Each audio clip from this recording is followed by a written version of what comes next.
Afternoon, guys. A lot of guys back. Who was actually back and who was just kind of limited, et cetera. So Rossi and Levante are back, and everybody else is kind of limited. Coach, when you played Atlanta, what stuck out to you about that game? I mean, there was a lot of opportunities there, and your defense kept you in it, but then gave up a late play. What is it about Atlanta that makes them difficult?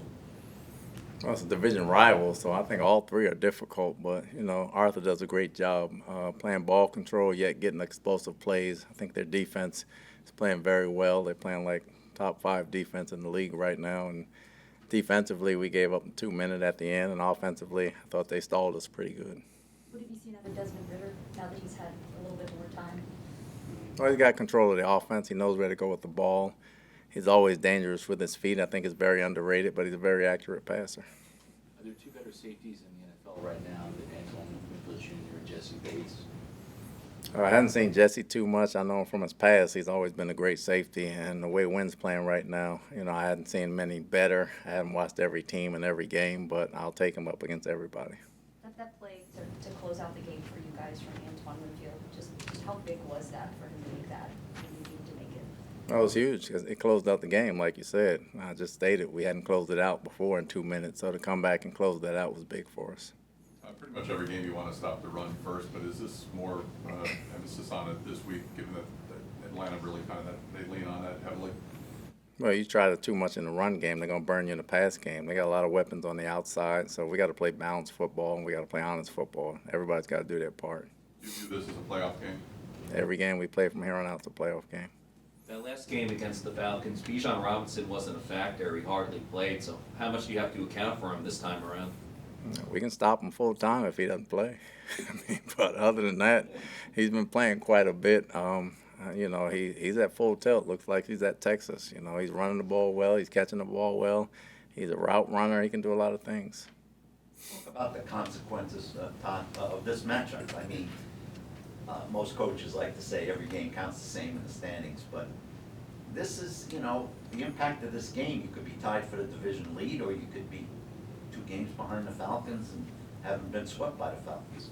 It's December football. It's December football. It's a round-robin tournament to the end. We understand the importance of this game, and if we can win this one, the next game will be more important than that one. So it's the biggest game this week. It's the only game this week. It's a division rival.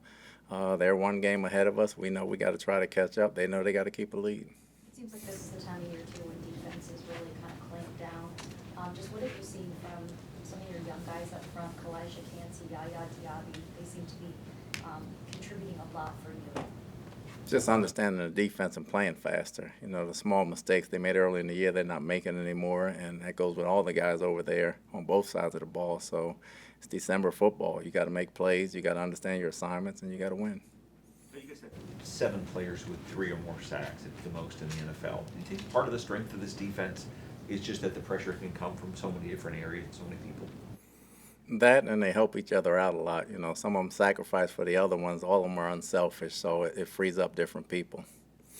There were, Mike had a couple of big plays the last game, 75-40. You've had like 9 huge pass plays, chunk plays, just yourselves, Tua and Brock Purdy have kind of matched that. So what has been the reason for some of the explosive pass plays this year?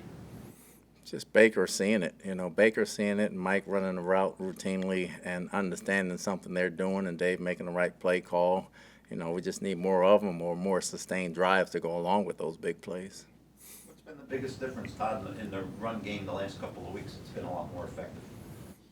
I think the O-line's working well together. We kind of cut back on some things and simplified a few things, so they're playing faster and they're not thinking as much, and Rashad's playing faster.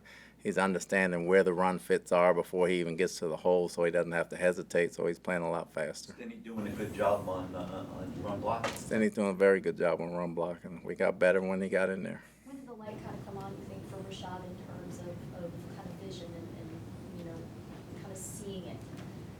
I can't say when. It's kind of a build-up, as the offense matured and he progressed in the system, understanding what he was seeing week by week. You can see him playing faster, and then all of a sudden it just clicked. So happy where he's at. What do you see with Cody, just in his progress from when he first started here with off-season workouts to where he is right now? And I think that's one of the hardest positions to put a rookie in the start, seeing all the defensive blitzes in different fronts, and he's seeing probably an all-pro guy every weekend. But Cody's tough, he's very smart, and his footwork has gotten better. He's playing tougher, he's playing smarter, he's playing with better leverage, and we kind of like where he's at. He just keeps ascending for us. What have you noticed about Hank Durham, who's made some key blocks and catches for you here? He's coming on, he's coming along. He's starting to find himself in the offense. He's scrappy. Got to still use the length of his body more. He made the great catch the other week, jumping over somebody. Those are kind of some of the things he did in college, and he's really starting to let his personality show, which is helping in his play. I know that Chris Godwin's not the healthiest right now, but why has the production dipped so much this past month with him? Well, we got to get him the ball. We got to find ways to get him the ball. I can't tell you why it's dipped. If he's double covered, obviously we can't throw it to him, and certain things require us doing other things with other guys. But Mike's been playing well. We got to keep Mike where he's at, and we got to bring Chris along. What's been the biggest difference with the Falcons' defense? Todd, is it getting the Bates and a Calais Campbell? The coordinator doing a good job? The coordinator's doing a great job. They got pieces this offseason, but they have a scheme that works for them that he's brought over from New Orleans that's been playing very well. He's added his own. They're being very well coached. They're very aggressive, and they're playing tough. Anything else? Yep.